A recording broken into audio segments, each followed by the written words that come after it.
Hello students, welcome to the channel. In this video, we'll solve the second writing passage of the May 2018 US SAT, a swan song for Sherlock Holmes. When Arthur Conan Doyle introduced the brilliant and eccentric London detective Sherlock Holmes in the 1887 novel A Study in Scarlet, relatively few readers took notice. Beginning in 1891, though, a steady stream of short stories published in the London magazine The Strand caused Holmes's fan base to grow exponentially, and by 1893, the character was an international sensation. With Holmes at the height of his popularity, readers who purchased the Strand's December 1893 issue were taken aback by the shocking conclusion of the latest installment.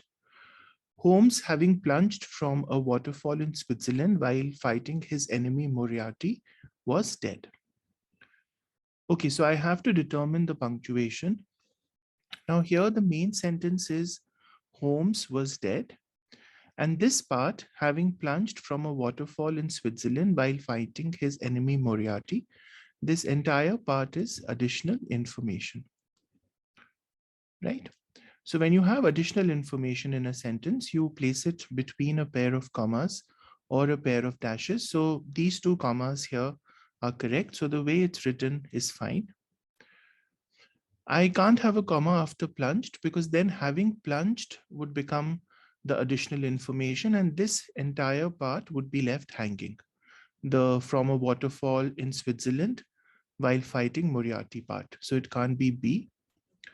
You can't have a semicolon here because a semicolon is used between two independent sentences and having plunged is not an independent sentence. And you definitely need a comma here, as I said, because you need to indicate that this part is additional. So it's not D either. The answer is A. Having introduced Moriarty in the same story, Conan Doyle in fact had long desired to end the series. Which choice provides the best transition from the previous paragraph? Okay, so let's just read further. I'm wary of his name, the author declared. Devising the intricate plots of the stories took a great deal of time and effort, and Conan Doyle wanted to dedicate one's energies elsewhere. So this explains why he decided to kill off Holmes, right? So having introduced Moriarty in the same story is not a good transition for killing off Holmes, so it's not A. Having given Holmes the ability to adopt a variety of costumes and disguises, so this again doesn't talk about Holmes's death. Not knowing that his works would later be adapted for stage and screen, again not relevant to killing off the character. Though Holmes's death seemed sudden to readers, so if you read this with the rest of the sentence, though Holmes's death seemed sudden to readers, Conan Doyle in fact had a long desire to end the series. So this fits because this tells me that the readers were shocked by Holmes's death, but Conan Doyle had long wanted to do so. I'm wary of his name, the author declared. Which choice provides a quotation from Conan Doyle that best sets up the information that follows in the paragraph? So the rest of the paragraph says, believing the Holmes stories to be lowbrow work, instead a focus on writing historical epics was what he wanted.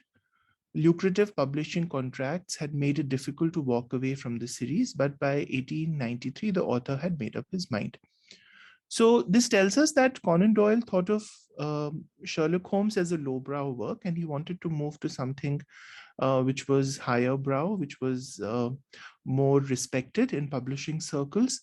And so the fact that he was wary of his name is a good introduction to that. So I like A. It was still the Sherlock Holmes stories for which the public clamored, the author complained. So that doesn't make any sense because if he's killing off Holmes, we need to give a reason for why. So this doesn't fit here. He takes my mind from better things, the author lamented of Holmes. He takes my mind from better things. Okay. Devising the intricate plots of the stories took a great deal of time and effort, and he wanted to dedicate his energies elsewhere. Yeah, so this also actually makes good sense. So we'll come back to this. I was amazed at the concern expressed by the public, the surprised author declared. No, so this doesn't talk about his wearing of the name. Between A and C, we need to kind of find a quotation that sets up the information that follows, right? So the information that directly comes after the quotation is devising the intricate plots of the stories took a great deal of time and effort, and he wanted to dedicate his energies elsewhere. So I think C would be better, because when he says he takes my mind from better things, he was referring to Holmes, because it took a lot of time. So even though A is not a bad option, I think C is better because it sets up the next line. Okay, Conan Doyle wanted to dedicate his energies elsewhere, right? Not once. So his is the correct answer. Its is used for inanimate. So that's not correct. And there is plural. So that is also not correct. Believing the Holmes stories to be lowbrow work. Now, who believed the Holmes stories to be lowbrow work? Conan Doyle himself, right? So this is a modifier, and the part after the modifier should start with he, because he refers to Conan Doyle. And whenever you have a modifier, you should start the part after the modifier with the subject.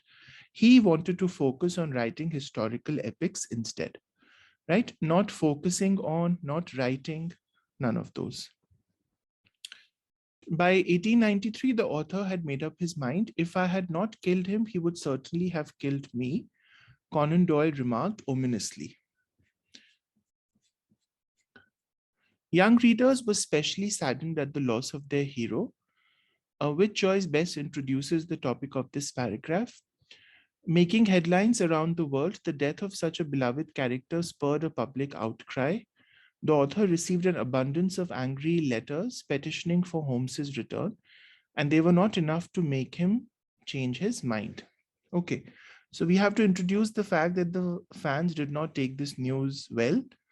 So young readers were especially saddened. I don't think there is any particular mention of young readers here. The periodicals of the time played an important role in expressing the public's feelings. No, we are not talking about the periodicals of the time. It had been only 18 months since the Strand published its first Holmes story, but the magazine's success was already dependent on the detective. No, so this talks about the magazine, so this doesn't really fit here. While Conan Doyle was more than ready to part with the character, legions of fans were not. Yeah, so this fits because that's exactly what we are saying, that the fans were angry. The author received an abundance of angry letters petitioning for Holmes' return. Which choice provides an additional example that is more similar to the one already in the sentence? So the fact that those letters were not enough to make him change his mind is not similar. And keep Holmes alive clubs formed. Yeah, so this is a good answer because that is what fans wanted. Those writing to him came from all parts of society. No, that's not an example. That just describes the people who were writing to him. He turned his attention to other forms of writing. So that also doesn't fit with another example of the kind mentioned. So the fans wrote angry letters to him and keep Holmes alive clubs formed. It is even said that Londoners donned black armbands in solidarity. Such armbands are a traditional symbol of mourning. Which choice best combines the sentences? It is even said that Londoners donned such black armbands in solidarity. No, such black armbands makes it sound that we have already spoken about it. Black armbands, these being a traditional symbol of mourning. No, these being is unnecessary. Black armbands, a traditional symbol of mourning in solidarity. Yeah, so this is precise and conveys the meaning. Traditionally symbolic black armbands in mourning and solidarity. No, this doesn't convey the right meaning. I'm trying to say that they donned black armbands in solidarity, and these armbands were a traditional symbol of mourning. So C is the best answer. Conan Doyle's decision was a serious blow not only to the public but also to the magazine. Strand editors panicked as 20,000 people cancelled its subscriptions. So we have to use a pronoun for people here. So it would be their. 20,000 people cancelled their subscriptions. IT apostrophe S is it is. So that's not even a pronoun. Its is the pronoun for inanimate, and there is not a pronoun, right? So it's D. After nearly 8 years, however, Conan Doyle caved. The Hound of the Baskervilles, a novel set before Holmes's death, was serialized in the Strand from August 1901 to April 1902.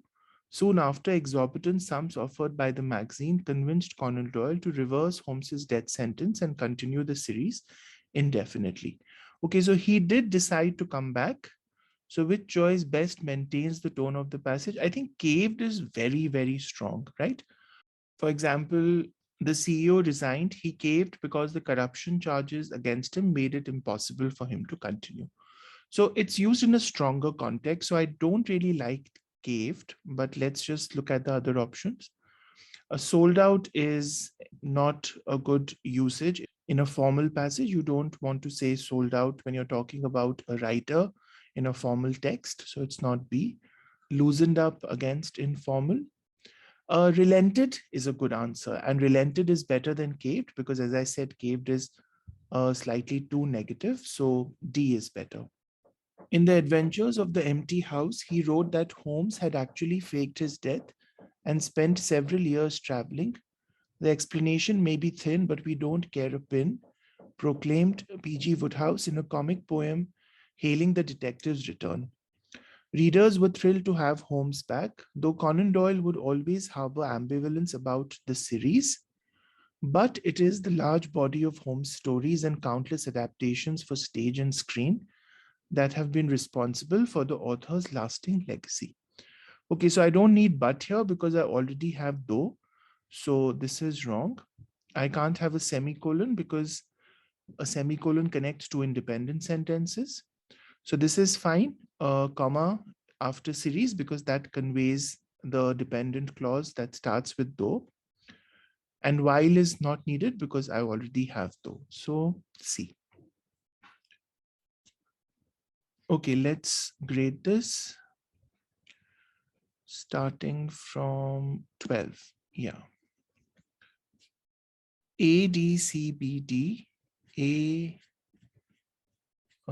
D, C, B, D, 17, D, B, C, D, D, C.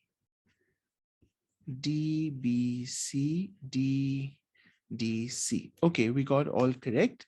Hope this exercise helped. If it did, hit like and subscribe to the channel. I'll see you guys in a new video soon. Take care. Bye-bye.